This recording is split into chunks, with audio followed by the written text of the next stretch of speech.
be showing you how to make a bow tie, right? You can use whatever fondant, but whichever color that you need to use. You can use white, red, black. I'm using white because my cake is black, right?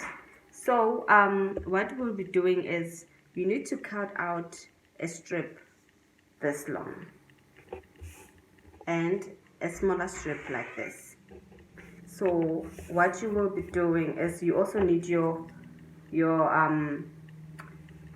brush and your edible glue. If you don't use edible glue, you can use water. So what we'll be doing is you fold your little strip that you've made and just double check if it's the size that you want. But if it's not the size that you want, put it back down. Your cornstarch, fondant is stretchy, so you can always stretch it a little bit if you need to. So just once, twice. You don't need to do it a lot. It gives you more length on your fondant. You don't need to cut it from scratch. So at least we've got like 2 centimeters more than we had before.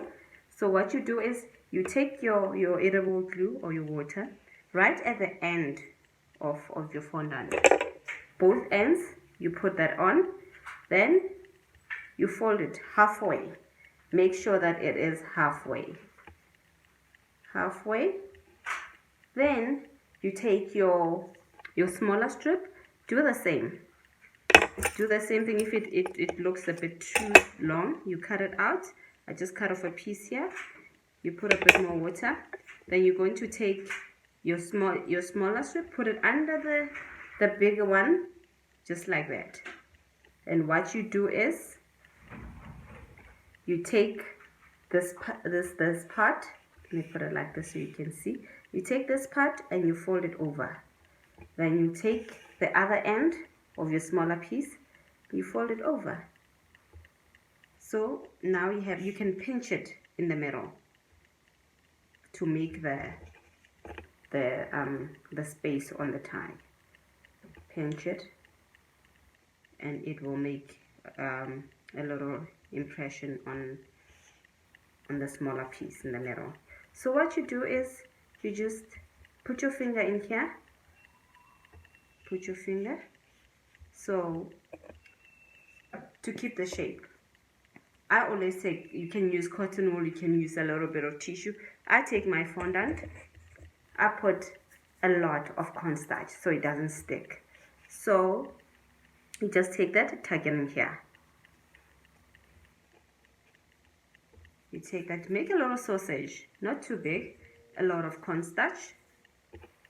Open up your other side of the bowl, tuck it in there to keep the shape. And just pinch it till it looks right to you. And here we have a bow tie. Isn't that cute? Isn't that beautiful bow tie? So you just keep it on the counter or wherever you keep your stuff to dry. Keep it there for about a day, overnight, till you bake your cake and cover your cake, and it's ready to use. So you just put it on, see how light it is. It's not too heavy, it's not too hard. It's actually very light. So when you put it on the cake, it sits there looking like a bow tie. Great. Thank you so much for joining me. Please give me a thumbs up and subscribe.